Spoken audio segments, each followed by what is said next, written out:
त्याला म्हणावं लागतंय, मागं सरका, त्या बाईला नाचायला जागा ठेवा. खोटं नाही सांगत. आमच्या परळीला ती हरियाणाची सपना चौधरी आली गणपती उत्सवामध्ये. माणसं तिला नाचायला जागा ठेवीनत. एक म्हातारं निघालं. मी म्हणलं, बाबा बसा, उग दाटीत कशाला पडताल. लांबून हे रत नाही. महाराज राग येऊ देऊ नका बरं का. तमाशा पाहून म्हातारे बिघडत नाहीत आणि कीर्तन ऐकून सुधरत नाहीत. जरा फटकळ महाराज आहे मी.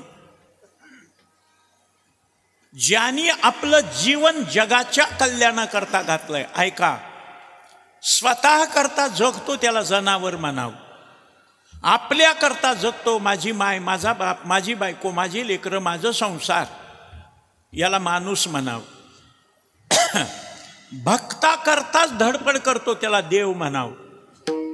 आणि जगाकरता धडपड करतात त्यांना संत म्हणावं. आणि संत हा देवापेक्षाही मोठा असतो. जे देवाला जमत नाही ते संत करून दाखवतात. तुम्ही यादी काढा. कृत, त्रेता, द्वापार, कली, 4 युगामध्ये 28वे वैवस्वत मन्वंतर आहे. 28 युग झाली महाराज. देवानं एका तरी दुष्टाला सज्जन केलंय का हो? दुष्टाला मारलंय. भक्ता राखे पायापाशी दुर्जनाशी संहारी, परित्राणाय साधूना विनाशाय च दुष्कृताम. किती जवळचा नातेवाईक असू द्या, आत्याचा मुलगा, वसुदेवाचा मुलगा शिशुपाल 100 अपराध सहन केले पण मुंडकच उडवलं. मामा देवकीचा चुलत भाऊ कंस, कंसाच्या वडिलाचं नाव उग्रसेन आणि त्याच्या धाकट्या भावाचं नाव देवक. त्याला 7 मुली होत्या, सगळ्यात छोटी देवकी. ती देवकी वसुदेवाला दिली. वसुदेवाला सांगितलं, तू ही पराक्रमी आहे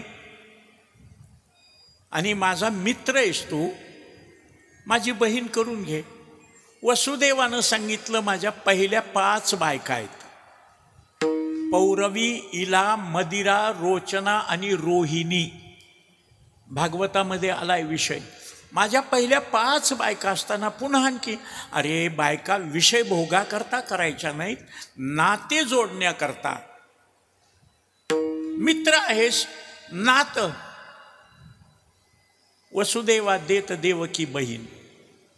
पण देवही मोठा गमतीचा, कोणतंच काम सुखानं चालू देत नाही बरं का.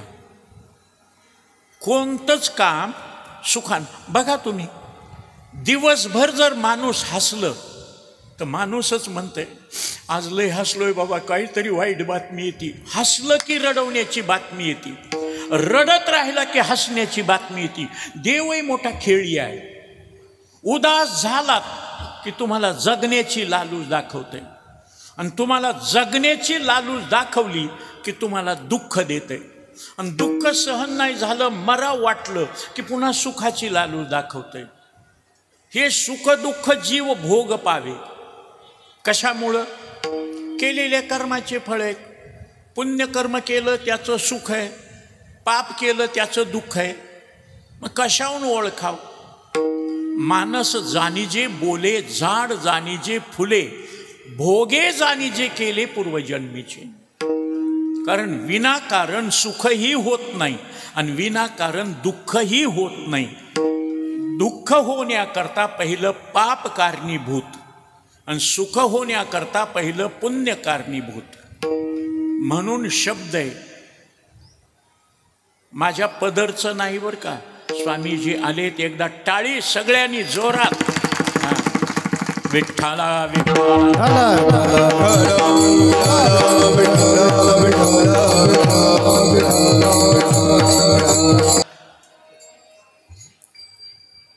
बाबानं सुद्धा आपली आपली जोडी घेऊन आलेत. कारण त्यांच्या अभिष्ट चिंतनानिमित्त महाराज सौभाग्यवती सिंधुताई आणि त्याचप्रमाणे श्रीमान प्रेमी अर्जुनराव पाटील चौधरी यांच्या अभिष्ट चिंतनानिमित्त हा कार्यक्रम आहे.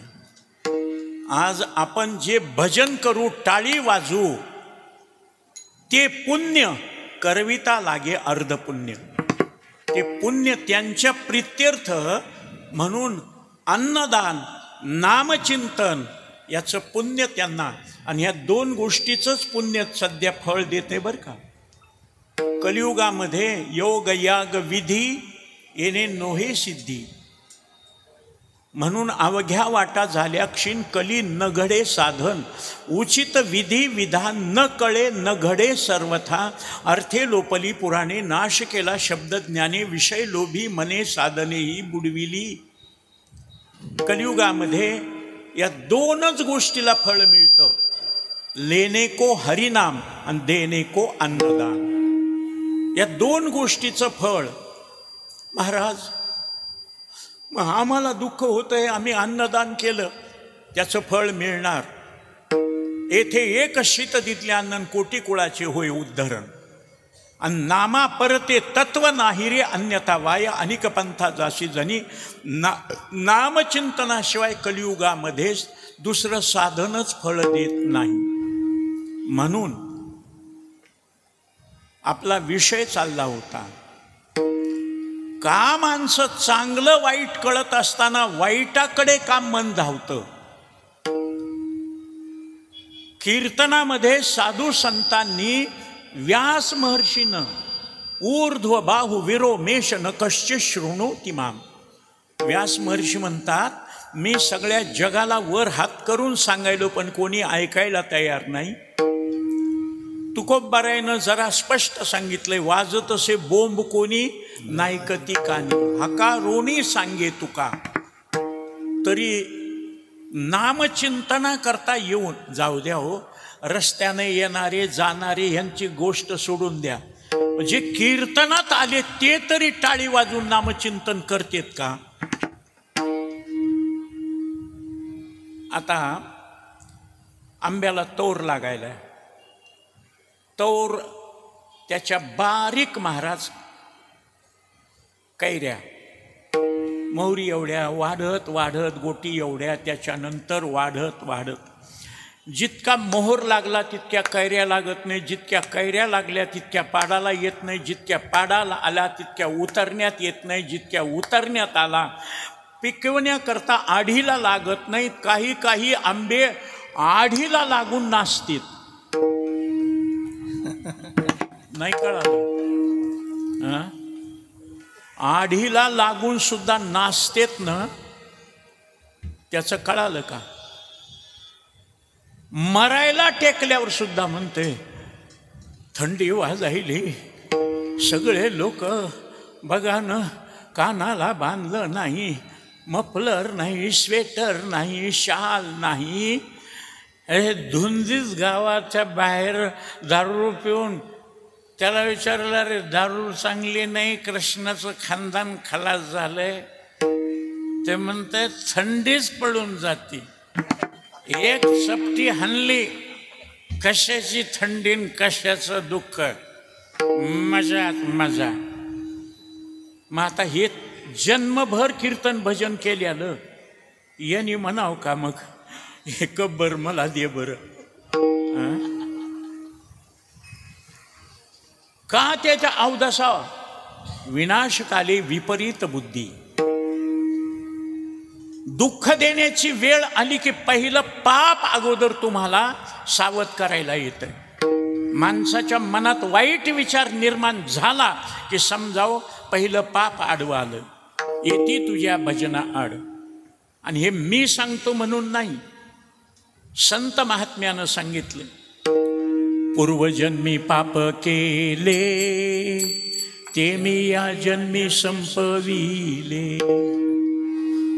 भजनी मंडळ म्हणतील महाराज हे नवीनच काढायला संस्थेचे अध्यक्ष राहिलेले तुम्ही असं काही बी बोलल्यावर जमतं का. अरे पहिलं केलेलं पाप भोगून संपवण्याकरता माणसाचा जन्म आहे. कर्म शिल्लक राहिलं ते कोणतंही असो, पापात्मक असो दुःख भोगायला, पुण्यात्मक असो सुख भोगायला. पापात्मक पाप जर असेल, बैलाच्या जन्माला जाईल, नांगर ओढावं लागल, चापकाचे फटकारे खावं लागतील, नाकातून दोरा बांधून येसन वाढावं लागते. आणि येते एवढं ते खेळ असतं, त्याला काय आरी म्हणतात का? हां, ते टोचलं रक्तबंबाळ होतंय. ते म्हणते 2 चिपाडा करता किती काम करून घ्यायले हे. मग बैलाच्या जन्माला पण नंदी बैल काम कोणी सांगतंय का? नंदी बैलाला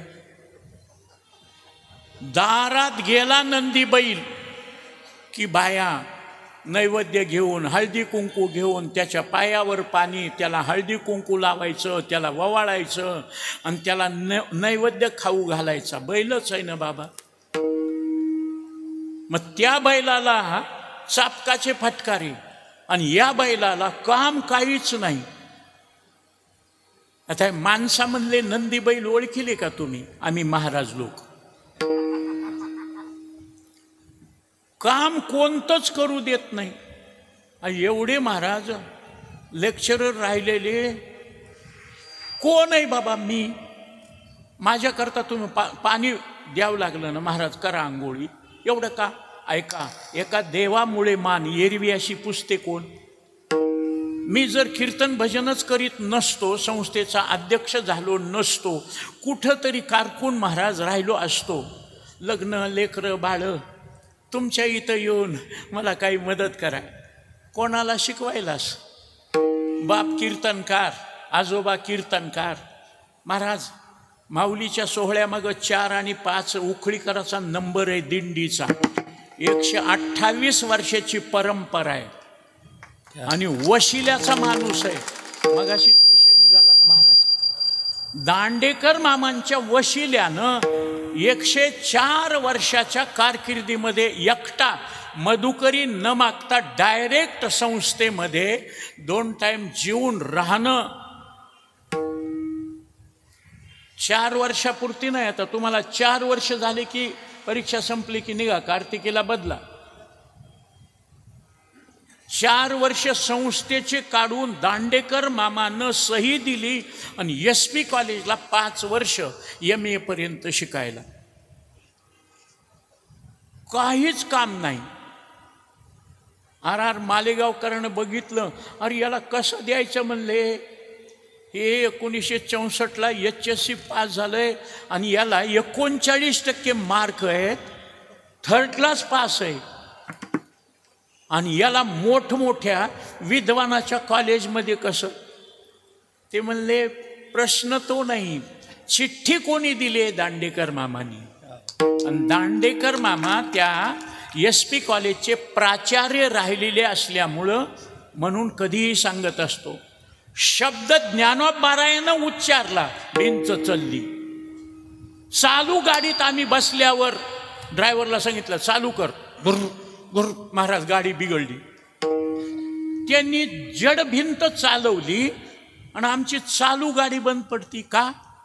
त्यांनी सत्य बोलले. माझ्या सत्यवादाचे तप जन्म जन्मपर्यंत माऊली खोटच बोलले नाहीत.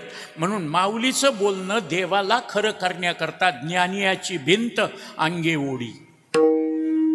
रेडा बोलत असतो पण का बोलला? ज्ञानोबारायाचा हात मस्तकावर पडला. ज्ञानदेव म्हणे बोले रे ऋग्वेद, ओंकार मूळ शब्द प्रणवाचा. आणि महाराज ब्राह्मण आपले खाते घेऊन बसू लागले. किती शुद्ध रेडा बोलतोय. आम्हाला साध मराठी बोलताना सुद्धा आपलं किती चुकतंय. राग मानू नका. हरिपाठ 12 वर्ष गावात असतो. काही म्हातारे हरिपाठ करून करून मेले. पण एक आहे, नाममंत्र जप कोठे जाईल पाप. जातवित गोत कुळशिळ मात भजे खा त्वरित. आणि नियम आहे, संतांचे अभंग म्हणजे मंत्र येतात. मंत्र चळे थोडा धडचे होय वेडा. मंत्र जराही चुकला, हे खोटं वाटत असेल तर वाजवणाऱ्याला विचारा. समेवर जर मुखडा नाही आला तर किती वाईट वाटतं. लग्गी वाजवताना काल चुकला आणि टाळ एकीकडं. आणि आता सांगू का, कमाल आजच्या लोकाची, आजच्या वाजवणाऱ्याची आहे. कारण टाळी वाजवायला सांगितलं, हे सगळ्याला भजनाचं ज्ञान नसतं. काही काही जण कसे टाळे वाजवतात माहीत, कांडण यंत्र माहीत आहे का? तुम्ही कोणत्याही तालात वाजवा, ते आपलं विठ्ठला विठ्ठला विठ्ठला. अरे त्या तालात म्हणावं. अरे हृदयाचं स्पंदन तालात चालतं, श्वास तालात चालतो, नाडीचे ठोके तालात चालतात. जरा बिघडलं की दवाखाना गाठावं लागतं. मग इतकं सगळं जग परमात्मा एका सूत्रामध्ये, विष्टभ्यहमिदं कृष्णमेकंशेन स्थितो जगत, असे अनंत ब्रह्मांडे तो परमात्मा सांभाळतो. प्रत्येकाच्या कर्माचे फळं त्याला देतो. पाप केलं की त्याला दुःख भोगावं लागणार, पुण्य केलं की त्याला सुख भोगायला मिळणार. पाप करून कुत्र झालं, बेवारशी कुत्र, कोणते कुत्रे त्याला लचके तोडतात, कोणी दगड मारतंय, काय काय करीत लंगडत चालतंय. आणि काही कुत्रे पुण्यकर्म केलेलं गादीवर बसणार, बिस्किट खाणार, दूध पिणार, गाडीमध्ये फिरणार. आणि त्या कुत्र्यानं बिस्किट नाही खाल्लं, दूध नाही पिलं की ती बाई स्वतःच्या लेकराला कधी घेणार नाही. ती बाई कडला ते कुत्रं घेते, पांढरं शुभ्र चिंचोळं तोंड, झुपकेदार शेपटी आणि असं. आणि ती डॉक्टरला फोन करते, हॅलो डॉक्टर, टफी सिरियस, काही खाल्लं नाही सकाळपासून करतंय. आणि मग डॉक्टर येतोय, माणसाला येईन. काही काही माणसं म्हणले कुत्र्याचं नशीब आहे. हे नशीब कोणत्या बाजारात मिळते हो? मला सांगा ना. हे नशीब नशीब म्हणतात, कोणत्या बाजारात मिळतंय? काही जणांचे जन्मचे जन्म जातात दुःखामध्ये, आणि थोडं नाही अनेक दुःखे सांगू किती, सकळ संसाराची स्थिती नसा हे पाषाण फुटती, भयकाप चित्ती भरलासे. काय माझ्या तुकोबाऱ्यानं गर्भवासापासून दुःख मरेपर्यंतची यादी काढली, आणि ते दुःख एका दगडापुढे वाचलं तर त्या दगडाला सहन होणार नाही, ताडकन दगड फुटेल. नसा हे पाषाण फुटती. इतकं दुःख सहन करतो कशामुळं? पुन्हा सुख मिळेल, पुन्हा सुख मिळेल. म्हणून आमच्या शंकराचार्य स्वामीनं सांगितले, आद्य गुरु, तथाकिम तथाकिम. पुढे काय? पुढे पाप संपवण्याकरता आलोत, पण ते म्या बहुविस्तारिले, वाढवलं पाप, आणि त्याचा परिणाम 84 लक्ष योनीमध्ये दुःख भोगावं लागलं. महाराज, तुम्ही साधू संत सगळे सांगतात, ज्ञानोबाराया, शंकराचार्य, तुकोबाराया सगळे सांगतात संसार दुःख मूळ. मग जगाला काय येडपट समजायलेत का तुम्ही? दुःख देणारा संसार आहे कळाल्यावर माणसं त्या दुःखात कशामुळं जातील? फसले का सांगू का? माऊलीची ओवी लक्षात घ्या. जे गावीचा चंद्र क्षयरोगी, जेथ उदय होय असता लागी, दुःख लेवोनी सुखाची अंगी, सळीत जगाते. दुःखानं सुखाचं आंगडं टोपडं घातलं. सुख दुःख हे भाऊ भाऊ आहेत बरं का. ते दुःख रडू लागलं, मला कोणी जवळ करीत नाही, सगळे थू थू थू थू करतेत. सुखाला म्हणले तुला सगळेच लाड करतेत, जनावरं सुखाला, माणसं सुखाला, शहाणे वेडे सगळे सुखाचा लाड करतेत, मला कोणी सांभाळीत नाही. ते म्हणला, दादा रडू नको, माझं आंगडं टोपडं तू घाल. ते आंगडं टोपडं सुखाचं दुःखानं घातलं. आता तुम्हाला कल्पना नसेल, मुलगा व्हाव म्हणला आणि मुलगीच झाली. जुना काळ सांगतो. आता गर्भजल परीक्षा आणि त्यामध्ये आमच्या परळीचं फार नाव बदनाम झालंय बरं का स्वामीजी. आमच्या परळीमध्ये एका डॉक्टरनं आपल्या 12 वर्षाच्या कारकिर्दीमध्ये 40,000 मुलीचे गर्भ पाळले. आज ते जेलमध्ये. करोडो रुपयाची संपत्ती असून कोणी कुत्र विचारित नाही. का? पाप केले नाही. जिथपर्यंत कळत नाही तोपर्यंत, कळाल्यावर कोण जवळ करणार. म्हणून मुलगी झाली, मुलगा व्हावा वाटला. कपडे घेऊन ठेवले होते सगळे मुलाचे, बाबा ड्रेस, आणि त्या मुलीलाच घातले. ते काय भुललासी, वरच्या रंगाला भुलले. आणि कोणी म्हणायचं, ओहो बेटा, ए बाबा. आईनं सांगायचं बाबा नाही बाबी आहे. त्यानं म्हणायचं पोरगी आहे का? का हो?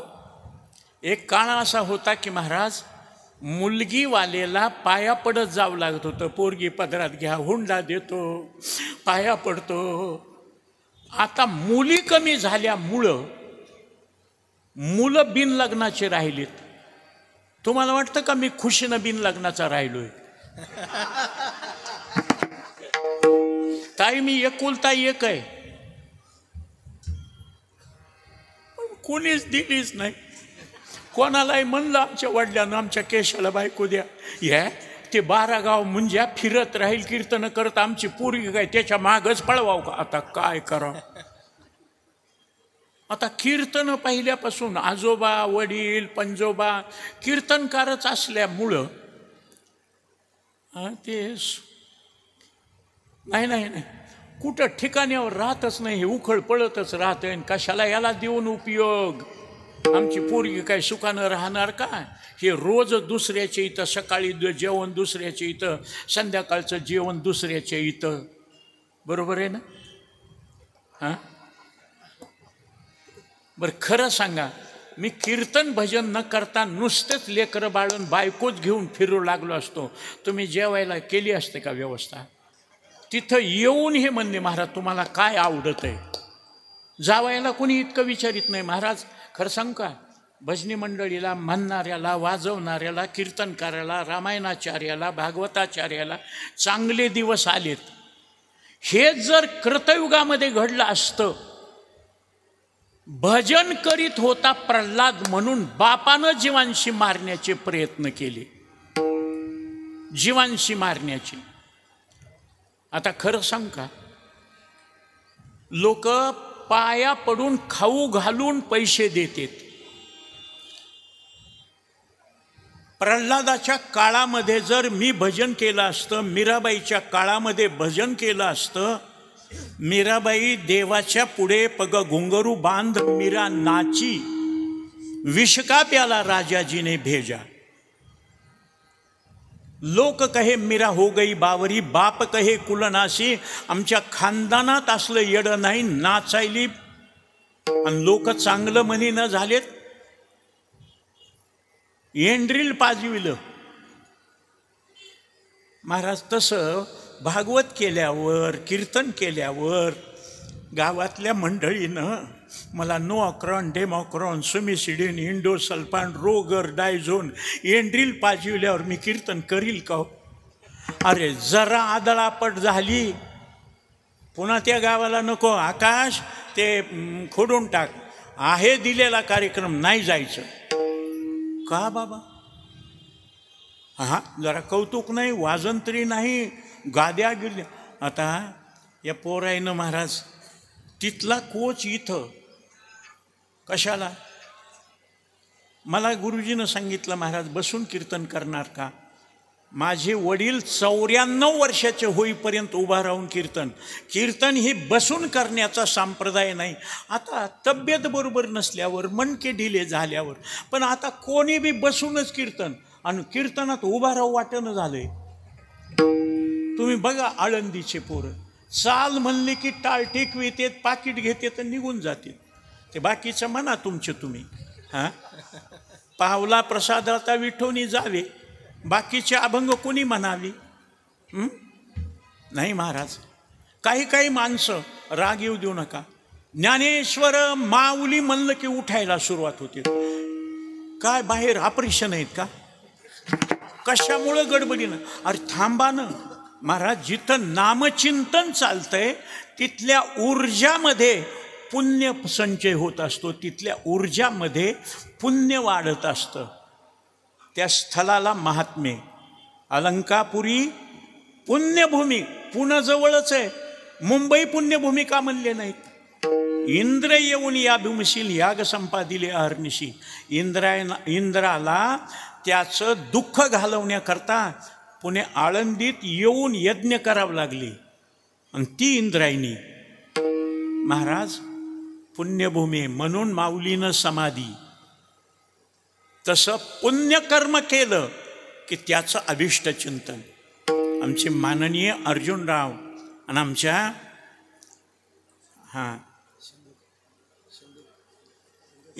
सिंधुताई या जोडीचा संसार इथपर्यंत, नातू पंतू खापरपंतू, आणि तिथपर्यंत एक जीवानं सुखदुःखामध्ये सहकार्य केलं. एकमेकाला एक जगापुढे आदर्श ठेवला. आणि कधीही लक्षात ठेवा, मरावे परी कीर्ती रूपे उरावे. मूरत से कीर्त बडी बिनपंख उड जाय, मूरत तो जाती रही कीर्त कब हो न जाय. त्या प्रल्हादाला 3 मोठे भाऊ होते. हाय का नाव पाठ कोणाला? लाद, अनुल्लादन, संलाद. आणि हे 4थं कयादूला झालेलं लेकरू प्रल्हाद. आणि तेवढं एकटंच भजन करीत होतं म्हणून त्याची कीर्ती अजरामर. उगच कोणाची कीर्ती राहत नाही. वैष्णवाची कीर्ती गायली पुराणी, साही 18 जणी चहुविधी. देव कीर्तिमुख त्यांचे नारायण. देव त्यांची कीर्ती पसरवतो. आणि उगीच नाही, परीक्षा घेतो देव. मीराबाईची परीक्षा घेतली. विषाचा प्याला दिल्याबरोबर दूध पिओ मोरे गोविंदलाला गिरधर गोपाल.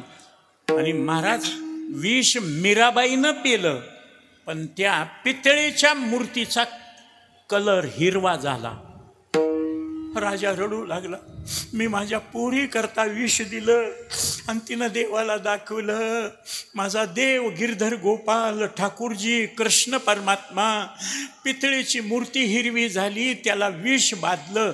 बाप रडू लागल्यावर मीराबाईनं सांगितलं, मला विष दिलं ना देवा, तू का नखरे करायलास?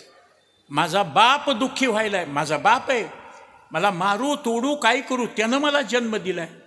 जेने हा जीव दिला दान, आणि त्यानं मला काही केलं तर तू का नखरे करायला? पहिल्यासारखा हो, नाही तर धडक देईल असं म्हणल्यावर अजूनही मेवाडला मीराबाईच्या राजवाड्यामध्ये ती पितळेची मूर्ती आहे. जगातले लोक तिथं रिसर्च करायला येतात.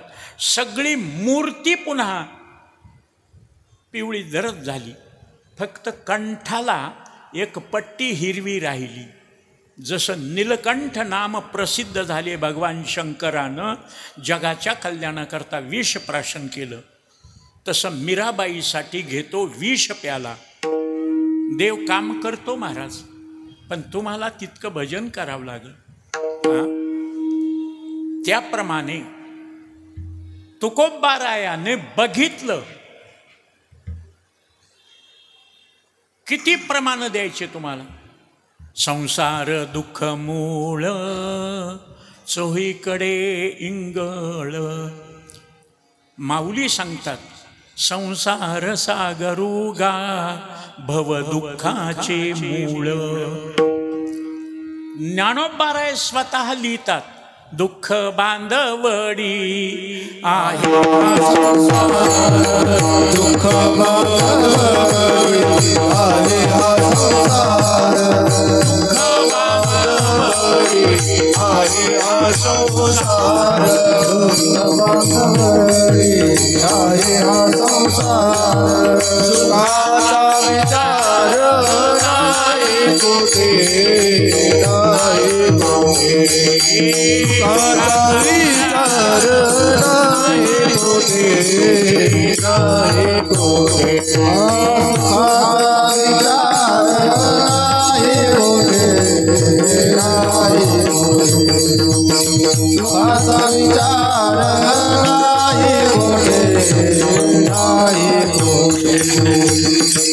माऊली लिहितात, म्हणून मृत्यूलोकी सुखाची कहाणी ऐकिजेल कवनाच्या श्रवणी, कैची सुख निद्रा अंतुरणी इंगळाच्या. विस्तवावर माणसाला झोपल्यावर सुखानं झोप येते का? अहो ते विस्तवाचं सोडून द्या, तुकोबारायनं तर सोपं सांगितलंय, ढेकणाचे बाजे सुखाची कल्पना. मूर्खत्व वचनायू. अहो बाजेला ढेकणं झाले तर माणसाला झोप येऊ देत नाही, ढेकणं. मग विस्तव्यावर झोपल्यावर कधी त्या मढ्यानं विस्त्यावर टाकल्यावर त्याला पेटविल्यावर म्हणलंय का कोणतं मढ? लई चटके बसायलेत गडे, आणि वाळलेले लाकडं आणायचे, ओले लाकडं, धूर निघायलाय नुसता, आणि राखेल काय टाकायला, तूप टाकीत जा की रे, म्हणलंय का कोणी? आता महाराज कुठली पद्धत आहे मला अजून कळाली नाही. आता आमच्याकडचं सांगतो, परळीकडलं, बीड जिल्ह्यातलं. माणसाला मेलं की टेकून ठेवतेत, आणि टेकून ठेवल्यावर गडी सोडून द्या, बायका येतात, हनवटीला हात, कसा डोळे लावून बसलास, कधीतरी बोल की रे, कसा गप बसलात, डोळे उघडून बोल की, कसा बोलत नाहीस, आता कोणाकडे बघून आम्ही जगाव? आणि खरं सांगा, त्या मढ्यानं डोळे उघडल्यावर किती माणसं जवळ थांबतील? बांधून या देती यमाचे. मढ हालचाल करीत नाही, पण त्याला तिरडीवर बांधतेत. अरे जे हात पाय वळवळ करते त्याला बांधा ना, आणि त्या मढ्याला बांधतेत आणि पुन्हा म्हणते कसा सोडून गेला, सगळ्याला जायचंय. मग म्हणतंय माणूस, एकदा तरी बोल की, आणि त्यानं खटकन डोळे उघडून म्हणाव, चालायचंय का? किती जवळ थांबतील? भूत म्हणून पळून जातील. महाराज नाही हो, सुखाची गोष्ट कुणी ऐकत नाही. गाठ पडू दे एकमेकाला, कसं चाललंय काय नाही, बरबाद आहे.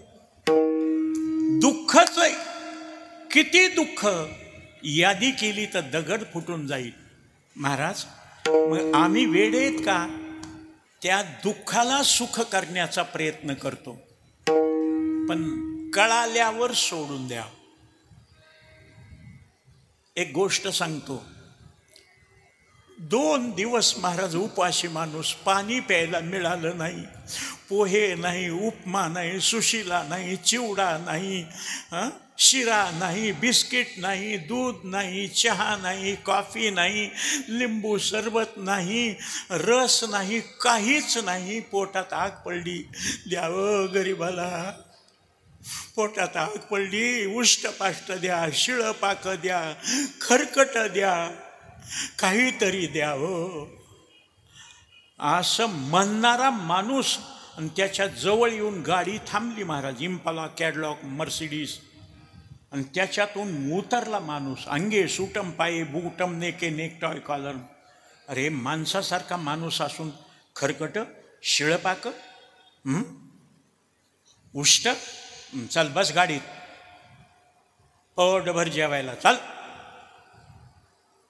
असं म्हणल्यावर त्याला किती आनंद झाला. गाडीत बसलं.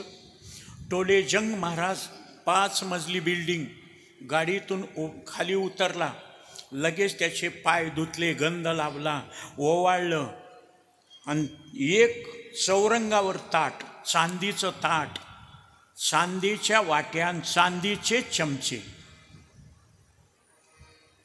चांदीचा महाराज गडवा, पाणी असं जलबरसे अमृतधार, पाणी पिओ थंडगार, रांगोळी काढलेल्या, दोन्हीकून समया लावलेल्या, धूप लावलेला, आणि त्याला पाट टाकून बसवलं. सुरू करा, भूक लागली म्हणणार ना. आणि त्यानं ताटाकडं बघितलं. बाबा बाबा बाबा, आता काय सांगावं. एका बाजूला मीठ, मिठाच्या बाजूला लिंबाची फोड, शेंगदाण्याची चटणी, जवसाची चटणी, तिळाची चटणी, महाराज लसणाची चटणी, त्याच्यानंतर फळभाज्या, पालेभाज्या, कंदभाज्या, ओठानं खाण्यासारखी तूप लावलेली फुलके मस्त, आणि त्याच्याच बाजूला भात असा सुगंध सुटलेला, आणि त्याच्यावर गरेदार तूप टाकलेलं, घट्ट वरण, महाराज आंधळं, डोळं नसलेलं, पळपुटं नाही, लंगडं वरण भातावर टाकलेलं, कढीची वाटी, आमटीची वाटी, सुधारसाची वाटी, गुलाबजामुनची वाटी, श्रीखंडाची वाटी, पुन्हा बासुंदीची वाटी, त्याच्याच बाजूला महाराज मोतीचूर लाडू, डिंक लाडू, रवा लाडू, बेसन लाडू, जिलेबी, इमरती आणि साधे भजे, मिरची भजे, कांदा भजे, महाराज पालक भजे. त्यानं बघितलं, भूक लागलेली, आणि त्यानं घास घेऊन सुरू करणार, त्याचा मित्र आला, दरवाजात उभा राहिला आणि त्याला सांगितलं, रामू इकडे ये. ते म्हणला जेवण करून. अगोदर ये म्हणला, भूक लागली आहे, ताट वाढले, जेवतो. मालकानं गाडीत आणलं इथं. मी सांगतो ऐक. मित्र होता, मित्राचं लक्षण आहे सर, ददाती प्रतिगृह्णाति गुह्यमख्याति पृच्छति भुंक्ते भोजयते चैव षड्विध मित्र लक्षणम. जगात जे कोणाला सांगत नाही ते माणूस मित्राला सांगते. आणि असा जीवश्च मित्र दरवाजात ओपन बोलू लागला. ते म्हणला जेवण करून जाणं. नाही म्हणला, ते कशामुळं बोलवायलं की. गेला उठून. कशाला आलास इथं? म्हणले का? अरे नवरात्रामध्ये हे नरबळी देतंय, माणसं असे कापायला सरकारनं परवानगी दिली नाही, म्हणून हे तू जी जेवायला बसलात याला सगळ्यामध्ये विष टाकलेलं आहे. एवढं सगळं खाईपर्यंत तू जिवंत राहणार नाहीस, पटकन मरून जाशील. त्याला कळालं. माझ्या माऊलीची भाषा, विषय रांधली रस सोय, जेवणारा ठावी होय. त्याला कळाल्यावर जाऊ द्या, मेलं तर मेलं, खाऊन मराव म्हणतं का ती. आणखी 2 दिवस उपाशी राहील म्हणला, पण हे खाऊन मरणार नाही. अहो माणसाची गोष्ट सोडा, जे उंदराला अक्कल आहे ती आपल्याला नसाव का? उंदीर घरामध्ये कपडे धान्य वाटोळं करू लागले म्हणून पिंजरा आणला, पिंजरा. आणि त्या पिंजऱ्यामध्ये बिस्किटचा तुकडा, पावाचा तुकडा, चपातीचा तुकडा, भजे त्या पिंजऱ्यामध्ये टाकले. ते उंदरानं बघितलं, पिंजऱ्याच्या भोवताली फिरू लागलं. कुठून जाऊ, मध्ये खायलाय पण कुठून जाऊ. आणि त्या पिंजऱ्याला जे बोगदा होता ना, तिथून शिरलं. तिथं एक झडप होती. उंदराच्या वजनानं ती झडप खाली दबली. उंदीर खाली पडला की ती झडप वर गेली. उंदीर मध्ये शिरला. तुम्हालाही माहीत आहे, मलाही माहीत आहे, माय मावल्यालाही माहीत आहे, खाण्याकरताच मध्ये शिरला ना. पण ज्यावेळेस त्या उंदराला कळालं बाहेर जायचा दरवाजा बंद झालाय, म्हणून ते मध्ये जाऊन सुद्धा खात नाही. हो, त्या पिंजऱ्याच्या जाळीतून असं तोंड काढतंय, असं असं करतंय. आणि बाहेरची उंदरं म्हणते खाय ना. ते मला शेवटचंच आहे, खाल्ल्यानंतर मला ते पिंजरेवाला मारून टाकील. मरणाच्या भीतीनं समोर दिसून सुद्धा खात नाही. म्हणजे उंदराला कळा असाव ती आपल्याला नसाव का? त्या माणसाला जसं कळालं या जेवणामध्ये विष आहे, नाही खाल्लं. त्या उंदराला कळालं हे शेवटचं आहे, नाही खाल्लं. तसं आम्हाला कळालं, तुकोबारायाला कळालं या संसारामध्ये दुःख आहे. आणि तुकोबारायानं संसार केला नाही. तुकोबारायाचं चरित्र पहा. वयाच्या 13व्या वर्षी पहिलं लग्न झालं. लोहगावची मामाची मुलगी रुक्माई. आणि दुसरं लग्न 16व्या वर्षी अप्पाजी गुळवे नावाचे श्रीमंत सावकार पुण्याची, त्यांची लाडात वाढलेली, श्रीमंतीत वाढलेली जिजाबाई. 2 बायका, दुकानदारी, सावकारी, करोडो रुपयाचा व्यवहार. पण 29वं वर्ष लागलं आणि दुष्काळ पडला. दुष्काळी अटीला द्रव्य नेला, मान स्त्री एक अन्न करिता मेली. संतू नावाचा मुलगा, रुक्माई नावाची दमेकरी बायको मरण पावली. आणि त्यावेळेस तुकोबारायाला कळालं दुःख देणारा संसार सोडला. जसं त्यानं भूक लागल्यावर सुद्धा जेवण सोडलं, त्याच्यात विषय कळाल्यावर। उंदरानं पिंजऱ्यात जाऊन खाण्याकरता गेला पण त्यानं खाल्लं नाही, तसं तुकोबाराया प्रपंच रचना सर्व ही भोगुनी त्यागिली। हे दुःख देणारा संसार आहे हे कळाल्यावर आमचे तुकोबाराय म्हणतात सोडला, सोडिला संसार सोडिला